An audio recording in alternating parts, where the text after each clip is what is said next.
किसी जंगल में बहुत सारी चींटियां रहती थी। वो चींटियां हरी भरी घास में दिन भर खेला कूदा करती थी। उस जंगल में एक बकरी रोज आती थी और घास चरकर चली जाती थी, जिससे चींटियों को बहुत तकलीफ होती थी। अरे वाह, यहाँ तो कितनी सुंदर हरी भरी घास है। इस घास को खाने में बड़ा मजा आएगा। भागो भागो, घास काटने वाली चुड़ैल आ गई। अपनी अपनी जान बचाओ सारी चींटियां। उस भेड़ ने घास चढ़ना शुरू किया और लगभग पूरी घास खा गई, जिससे बहुत सारी चींटियां मर गई। तभी उनमें से चींटियों की सरदार उस बकरी से बोली, तुमने हमारा खानदान मिटा दिया। अब तुम्हारे हर जन्म में घास काटने वाली आदत कभी नहीं जाएगी। उस बकरी ने अगला जन्म इंसान के रूप में लिया। वो आदित्य की बेटी के रूप में पैदा हुई, जिसका नाम नैना रखा गया। नैना की माँ ब्यूटिशियन थी, इसलिए नैना भी बचपन से ही मेकअप का सारा काम जानने लगी। लेकिन उसे सबसे ज्यादा वैक्सिंग करने का शौक था। वो जहाँ पर भी लोगों के बाल देखती, वैसे ही उनकी वैक्सिंग कर देती, क्योंकि पिछले जन्म में उसकी घास को जमीन से उखाड़कर खा जाने की आदत थी। इसी वजह से इस जन्म में वो घास तो उखाड़ नहीं सकती, इसलिए जहाँ भी लोगों के बाल देखती, वो वैक्सिंग के जरिए उखाड़ लेती। अरे चिंटू, इधर आओ। तुम्हारे हाथों पर देखो कितने ज्यादा बाल हो गए। लाओ, मैं इनकी वैक्सिंग कर देती हूँ।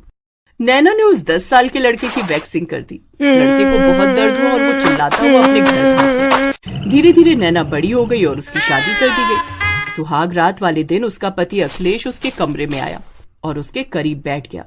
अरे, आपने अभी तक अपनी शादी की शेरवानी पहन रखी है, इसे उतार दीजिए। अखिलेश ने जैसे ही अपनी शेरवानी उतारी, वैसे ही वो टी शर्ट में आ गया। तभी नैना की नजर उसकी बॉडी पर पड़ी। उसने देखा कि उसके हाथों में, पैरों में बहुत बड़े बड़े बाल हैं, जिसे देखकर वो घबरा गई। अरे बाप रे, आपके शरीर में तो कितने ज्यादा बाल हैं। अरे, मैं एक मर्द हूँ और जिस मर्द के शरीर पर बाल नहीं, वो मर्द ही नहीं। ये सब फिल्मी बातें करना बंद करो अखिलेश। मुझे तुम्हारे शरीर पर इतना बड़ा जंगल पसंद नहीं है। हमारी सुहागरात अब तभी मनेगी जब ये बाल गायब हो जाएंगे। अरे, इतनी जल्दी वैक्सिंग कहाँ कराने जाऊँ मैं? अरे, उसकी फिक्र तुम क्यों करते हो मेरी जान। मेरे पास सारा सामान है, मैं अभी तुम्हारी वैक्सिंग कर देती हूँ। नैना ने उसी वक्त अपने पति अखिलेश की वैक्सिंग कर दी।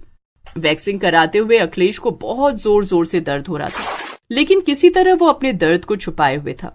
यार नैना, लड़कों के पूरे शरीर की वैक्सिंग मैंने पहली बार सुनी है। लड़कों के बाल बहुत टफ होते हैं, हमें वैक्सिंग कराने में बहुत दर्द होता है। मुझे घिन आती है बालों से। मैं जहाँ भी घास जैसे बाल देखती हूँ ना, मुझे उन्हें उखाड़ फेंकने का मन करने लगता है। अगले दिन उसकी सास ने नैना से कहा, अरे बहू, आज मेरी कुछ स्कूल की सहेलियां तुझसे मिलने आने वाली हैं। क्या बात है सासू माँ, आपकी स्कूल की सहेलियां? उनसे मिलकर तो बड़ा मजा आएगा। आपके सारे राज उगलेंगे वो मेरे सामने। चुप कर बहू, वो तुझे कुछ नहीं बताएंगी। तू जाकर कुछ खाने पीने का इंतजाम कर। तभी नैना की नजर अपनी सास के हाथों पर गई। उसने देखा कि उसकी सास के भी हाथों पर बाल थे। सासू माँ, आपके हाथों पर तो बाल हैं। आज आपकी सहेलियां आ रही हैं, लाइए मैं आपकी वैक्सिंग कर देती हूँ। अरे बहू, इस उम्र में वैक्सिंग कराना अच्छा नहीं लगता। वैसे भी हमारे जमाने में कोई वैक्सिंग नहीं करता था। मैंने आज तक नहीं कराई, मुझे बहुत डर लगता है। अरे, इसमें डर कैसे सासू माँ? वैक्सिंग कराने कहीं बाहर नहीं जाना है। आपकी बहू बहुत टैलेंटेड है, लाइए मैं आपकी वैक्सिंग कर देती हूँ। नैना ने अपनी सास की जबरदस्ती वैक्सिंग कर दी। उसे बहुत दर्द हो रहा था। वो बहुत जोर से चिल्ला रही थी, लेकिन नैना थी कि मानने को तैयार नहीं। खैर, शाम हुई और उसकी सारी सहेलियां आ गईं। अरे आंटी, आप लोगों के हाथों पर तो बहुत बाल है, लाइए मैं आप सबकी वैक्सिंग कर देती हूँ। अरे, मुझे बहुत डर लगता है, सुना बहुत दर्द होगा उसमें। अरे, कोई दर्द नहीं होगा, आप लोग तो बच्चों जैसी जिद कर रही हो। देखो, मैंने अपनी सासू माँ की वैक्सिंग कर दी, उन्हें तो कुछ नहीं हुआ। मेरी सासू माँ देखो, बिल्कुल जवान लग रही है कि नहीं? हाँ यार, तू तो बिल्कुल जवान दिखने लगी, लेकिन फिर भी बहू मुझे बहुत डर लगता है। नैना ने जबरदस्ती अपनी सास की सभी सहेलियों की वैक्सिंग कर दी। सब लोग जोर जोर से चीखने लगी। नैना ने उन सभी के हाथों पर थोड़ा सा तेल लगा दिया, जिससे उन्हें थोड़ी सी राहत मिल गई और वो सभी अपने घर चली गईं। नई नई बहू थी, इसलिए सभी ने उसे माफ कर दिया, लेकिन धीरे धीरे उसकी ये हरकतें कुछ ज्यादा ही बढ़ने लगी। अखिलेश बेटा, बहू को थोड़ा बाहर कहीं घुमा ला, लगता है इसका दिमाग खराब हो गया है। क्यों माँ, ऐसा क्या किया नैना ने? वो जब भी किसी के शरीर पर बाल देखती है, सबकी वैक्सिंग कर देती है, भले ही वो परमिशन दे या ना दे। क्या बात कर रही हो माँ, वो तो हर हफ्ते मेरा भी वैक्सिंग कर देती है। जैसे ही मेरे बाल बड़े हो जाते हैं, वैसे ही मेरे बाल नोच डालती है, वैक्सिंग कर डालती है। और ठीक है, मैं उसे कहीं बाहर घुमा कर लाता हूँ, शायद उसके दिमाग में कोई प्रॉब्लम है। अखिलेश नैना को लेकर काशी विश्वनाथ चला गया। उसने सोचा कि वहाँ जाकर उसका मन शांत हो जाएगा। नैना, ये देखो गंगा नदी है, यहाँ पर बड़े बड़े संत महात्मा रहते हैं। कहते हैं यहाँ पर जो भी मरता है उसे स्वर्ग मिलता है, सीधा वो मोक्ष को प्राप्त हो जाता है। अच्छा, ऐसा भी होता है यहाँ? तभी उसकी नजर कुछ बाबाओं पर गई। वो सभी बाबा अपने शरीर पर भस्म लगाए हुए थे। उनका पूरा बदन खुला हुआ था। उनके पूरे शरीर पर बहुत बड़े बड़े बाल थे, जिन्हें देखकर नैना का दिमाग खराब हो गया। अखिलेश, वो बाबा कौन है? मुझे उनसे मिलना है। हाँ हाँ, क्यों नहीं, चलो मैं बाबा से मिलवाता हूँ। अखिलेश नैना को लेकर उन बाबा के पास चला गया। उन लोगों ने बाबा से बातचीत की। बाबा ने उन दोनों को आशीर्वाद दिया। तभी अचानक नैना ने अखिलेश से कहा, अखिलेश आप मेरे लिए दौड़कर पानी ले आओ, मुझे बहुत तेज प्यास लगी है। तब तक मैं बाबा से बातचीत करती हूँ। ठीक है, लेकिन कहीं जाना मत। हाँ। इतना कहकर अखिलेश वहां से पानी लेने चला गया। नैना बार बार उन बाबा को घूर कर देख रही थी, क्योंकि उनके पूरे शरीर पर बाल थे। बाबा, मुझे लगता है आपकी उम्र अभी ज्यादा नहीं है, आप अभी नए सन्यासी हो। हाँ, मैं अभी अभी सन्यासी बना हूँ। मेरी उम्र अभी मात्र 30 साल है। आपके शरीर पर बहुत बड़े बड़े बाल हैं। लाइए मैं आपके पूरे बाल साफ कर देती हूँ, आप हीरे की तरह चमकने लगेंगे, ये मेरी गारंटी है। किसी तरह नैना ने बाबा को मना लिया और उसने उन बाबा के पूरे शरीर की वैक्सिंग कर डाली। अब बाबा ऊपर से नीचे तक चिकने हो गए। अखिलेश जब तक लौट कर आया तो बाबा को देखकर हैरान हो गया। अरे नैना, बाबा कहाँ चले गए? और ये अंग्रेज के साथ क्यों बैठी हो तुम?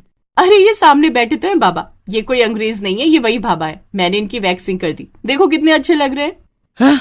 नैना, ये तुमने क्या किया? तुमने इनका भी वैक्सिंग कर दिया? बाबा इसे माफ कर देना। कोई बात नहीं बेटा, मुझे अच्छी तरह से पता है कि ये ऐसा क्यों कर रही है। ये सुनकर अखिलेश हैरान हो गया। बाबा आप तो अंतर्यामी हो, आप ही बताओ मेरी बीवी ऐसा क्यों कर रही है? ये जिसे भी देखती है उसकी वैक्सिंग करने लगती है। कई लोग इसकी शिकायत मुझसे कर चुके हैं।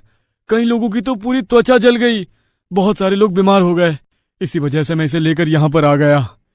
ये सब कुछ नैना के पिछले जन्म से जुड़ा हुआ है। पिछले जन्म में तुम्हारी पत्नी एक बकरी थी। ये क्या कह रहे हैं बाबा? अगर तुम्हें मेरी बातों पर विश्वास नहीं है तो तुम लोग मेरे साथ चलो, तुम्हारी पत्नी खुद तुम्हें पूरी सच्चाई बताएगी। अखिलेश और नैना बाबा के साथ पीछे पीछे चलने लगे। धीरे धीरे वो दोनों उसी जंगल में पहुंच गए, जिस जंगल में पिछले जन्म में नैना एक बकरी थी और घास चरा करती थी। वहां पहुंचते ही बाबा ने नैना के सिर पर हाथ रखा। नैना को अपना पिछला जन्म तुरंत याद आ गया। मैं पिछले जन्म में एक बकरी थी, मुझे इस जंगल की घास बहुत पसंद थी। जैसे ही मैं घास को बढ़ा हुआ देखती थी, वैसे ही सारी घास में चबा जाती थी। एक दिन इस घास के साथ मैं कुछ चींटियां भी खा गई। तब चींटियों की सरदार ने मुझे श्राप दिया था। और इसी श्राप का ये नतीजा है कि तुम जैसे ही किसी के शरीर पर बाल देखती हो, उसे नोच लेना चाहती हो घास की तरह। वैक्सिंग के जरिए तुम सारे बाल हटा देती हो। बाबा, अब इस श्राप से मुक्ति कैसे मिलेगी? इसी जगह बहुत बड़ा हवन करना पड़ेगा और नैना को अपनी गलती का प्रायश्चित करना पड़ेगा। उसके बाद बाबा ने उसी जगह पर बहुत बड़ा हवन किया। नैना ने अपनी गलती का प्रायश्चित किया और उन चींटियों से माफी भी मांगी। उस दिन के बाद से नैना के सर से लोगों की वैक्सिंग करने का भूत उतर गया और वो लोग अब खुशी खुशी अपना जीवन बिताने लगे।